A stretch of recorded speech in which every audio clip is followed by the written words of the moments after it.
Hello, ladies and gentlemen. It's still March 26th, 2013, and this is a video just subsequent to the one that I did a little earlier.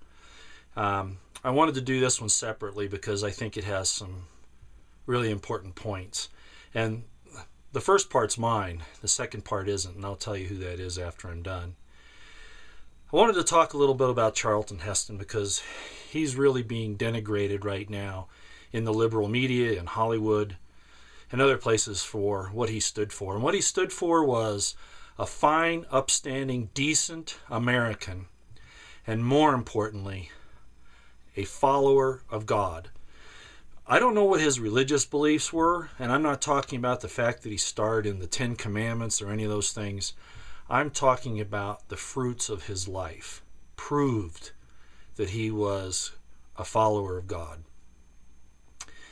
So he made a speech to the NRA quite a few years ago, and it's become famous, but only 5 words of it.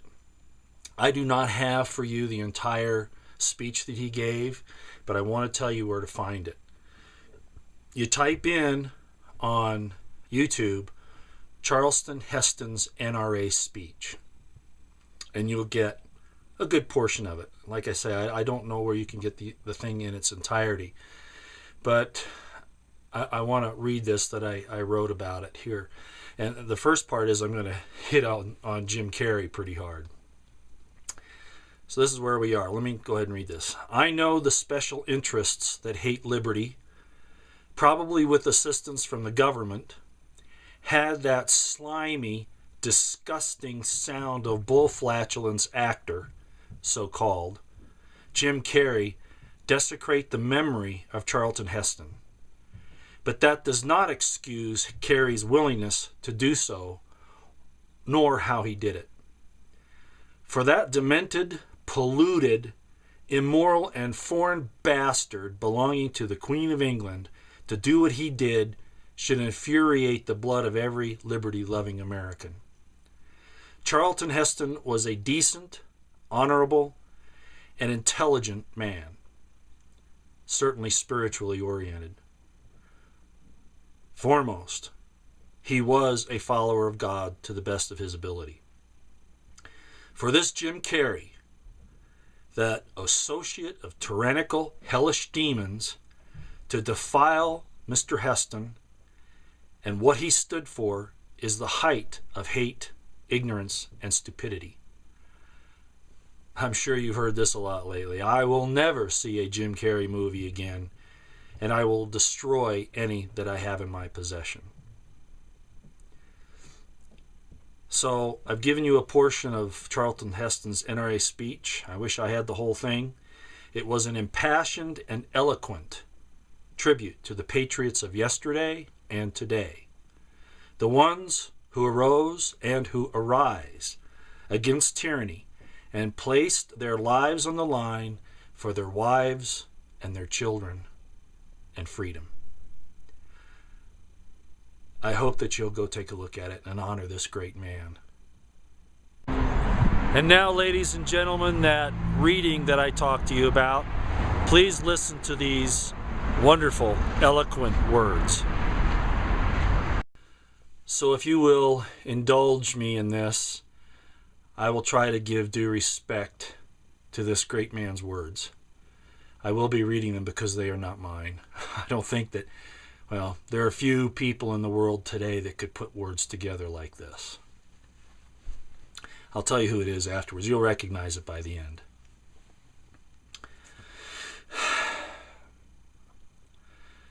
No man thinks more highly than I do of the patriotism as well as abilities of the very worthy gentleman who have just addressed the House. But different men often see the same subject in different lights. And, therefore, I hope that it will not be thought disrespectful to those gentlemen, if entertaining, as I do, opinions of a character very opposite to theirs. I shall speak forth my sentiments freely and without reserve. This is no time for ceremony. The question before the House is one of awful moment to this country. For my own part, I consider it as nothing less than a question of freedom or slavery. And in proportion to the magnitude of the subject, ought to be the freedom of the debate. It is only in this way that we can hope to arrive at truth and fulfill the great responsibility which we hold to God and our country. Should I keep back my opinions at such a time, through fear of giving offense, I should consider myself as guilty of treason towards my country and of an act of disloyalty towards the majesty of heaven, which I revere above all earthly kings. Mr. President, it is natural to man to indulge in the illusions of hope. We are apt to shut our eyes against a painful truth and listen to the song of the siren till she transforms us into beasts. Is this the part of wise men engaged in a great and arduous struggle for liberty? Are we disposed to be of the number of those who have eyes, see not, and having ears, hear not, the things which so nearly concern their temporal salvation? For my part, whatever anguish of spirit it may cost, I am willing to know the whole truth, to know the worst, and to provide for it. I have but one lamp by which my feet are guided, and that is the lamp of experience. I know of no way of judging the future but by the past. And judging by the past, I wish to know what there has been in the conduct of the British ministry for the last 10 years to justify those hopes with which gentlemen have been pleased to solace themselves and the House. Is it that insidious smile with which our petition has been lately received? Trust it not, sir. It will prove a snare to your feet. Suffer not yourselves to be betrayed with a kiss. Ask yourselves how this gracious reception of our petition comports with these warlike preparations which cover our waters and darken our land. Are fleets and armies necessary to a work of love and reconciliation? Have we shown ourselves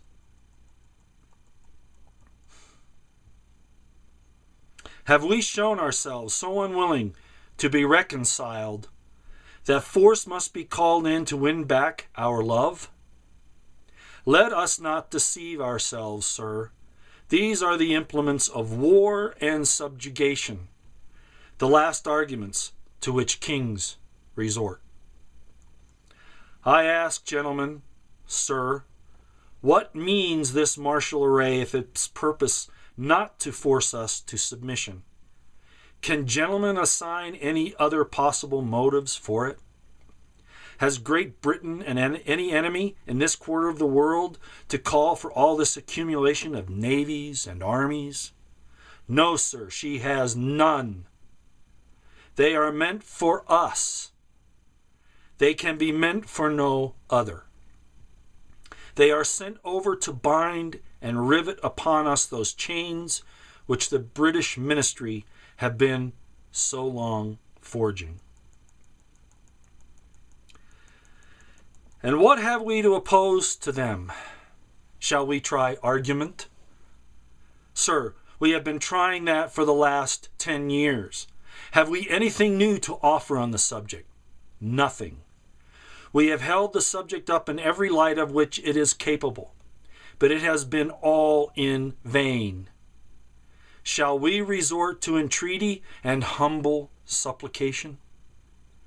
What terms shall we find which have not already exhausted? Let us not, I beseech you, sir, deceive ourselves longer. Sir, we have done everything that could be done to avert the storm which is now coming on. We have petitioned, we have remonstrated, we have supplicated, we have prostrated ourselves before the throne and have implored its interposition to arrest the tyrannical hands of the ministry and Parliament. Our petitions have been slighted. Our remonstrances have produced additional violence and insult. Our supplications have been disregarded, and we have been spurned with contempt from the foot of the throne. In vain after these things may we indulge the fond hope of peace and reconciliation? There is no longer any room for hope. If we wish to be free, if we mean to preserve and violate those inestimable privileges for which we have been so long contending, if we mean not basely to abandon the noble struggle in which we have been so long engaged, and which we have pledged ourselves never to abandon until the glorious object of our contest shall be obtained, we must fight. I repeat it, sir. We must fight. An appeal to arms and to the God of hosts is all that is left us. They tell us, sir, that we are weak, unable to cope with so formidable an adversary. But when shall we be stronger? Will it be the next week or the next year? Will it be when we are totally disarmed and when a British guard shall be stationed in every house? Shall we gather strength by irresolution and inaction? Shall we acquire the means of effectual resistance by lying supinely on our backs and hugging the delusive phantom of hope? Until our enemies shall have bound us hand and foot? Sir, we are not weak. If we make a proper use of the means which the God of nature hath placed in our power, 3 millions of people armed in the holy cause of liberty, and in such a country as that which we possess, are invincible by any force which our enemy can send against us. Besides, sir, we shall not fight our battles alone. There is a just God who presides over the destinies of nations, and who will raise up friends to fight our battles for us. The battle, sir, is not to the strong alone. It is to the vigilant, the active, the brave. Besides, sir, we have no election. If we were base enough to desire it, it is now too late to retire from the contest. There is no retreat but in submission and slavery.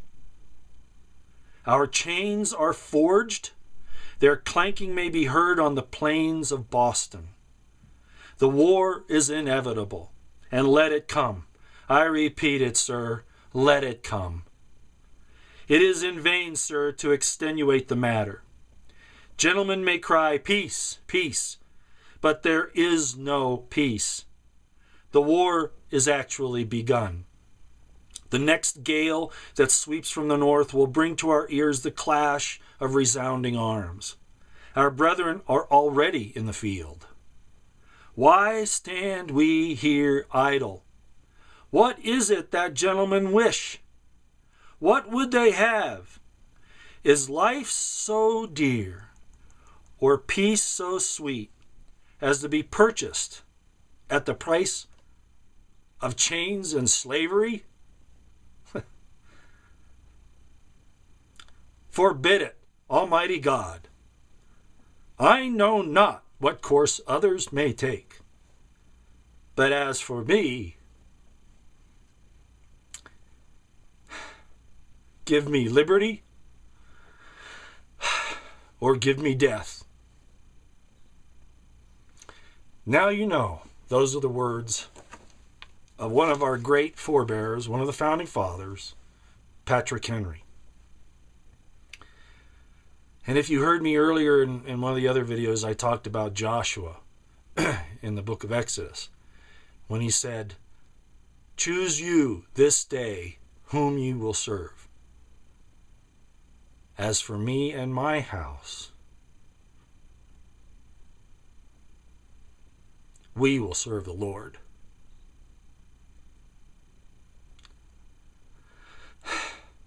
And to quote Tiny Tim, God bless us, everyone.